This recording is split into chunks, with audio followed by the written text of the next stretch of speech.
या तो नौकरी करेगी, नौकरी वैसे ही पढ़ी लिखी औरतों को नहीं मिलती, इनको तलाकशुदा को, जाहिल औरतों को कहाँ से मिल जाएगी, मजदूरी नहीं मिलेगी और अंततोगत्वा वो किसी ऐसे धंधे में लिप्त हो सकती है।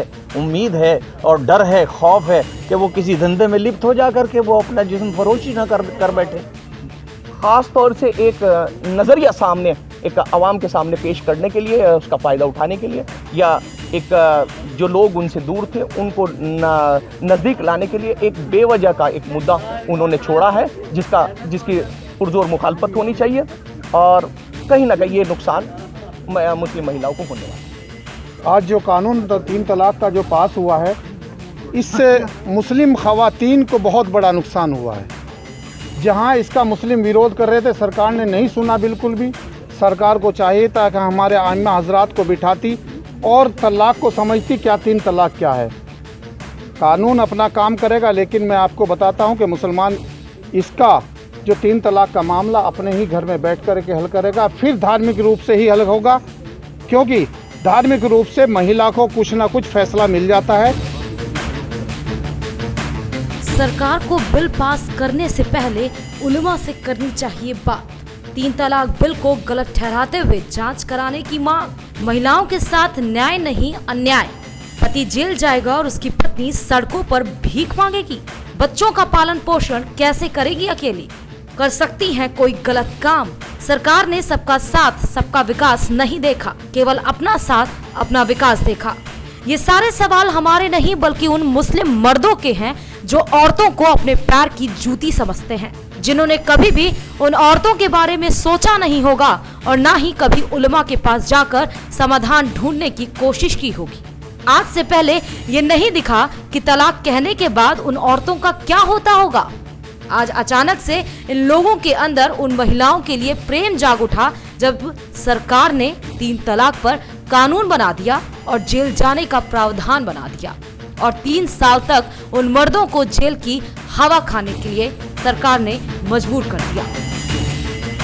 3 तलाक बिल को मैं बिल्कुल डिस्कार्ड करता हूँ। उसकी वजह ये है कि इसके अंदर जब सुप्रीम कोर्ट ने ये कह दिया कि तलाक हुई ही नहीं तो सज़ा किस बात की। दूसरी चीज़, इस्लाम के अंदर तलाक एक अभिशाप है और उसको रसूलुल्लाह सल्लल्लाहु अलैहि वसल्लम ने भी बुरा माना है। सबसे नागवार रसूलुल्लाह सल्लल्लाहु अलैहि वसल्लम ने इस तलाक को माना।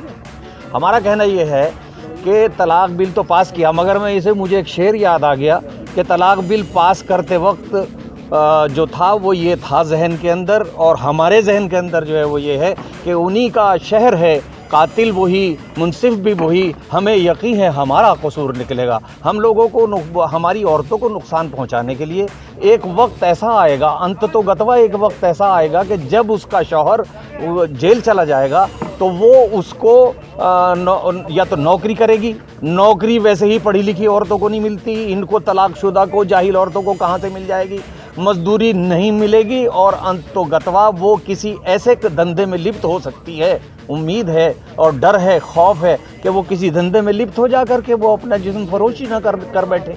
कारण तो सीधा ये है कि जितना भी परेशान करो जाओ।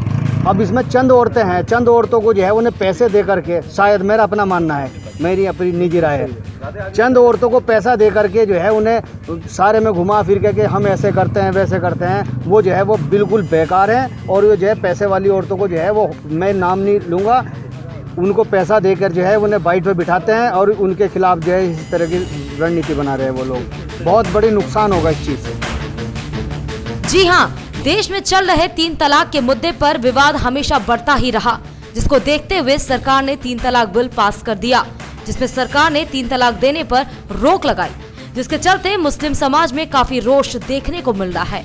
जनपद मुजफ्फरनगर में 3 तलाक बिल पास के खिलाफ मुस्लिम समाज में कहा जा रहा है कि औरतों के साथ न्याय नहीं बल्कि अन्याय हुआ है।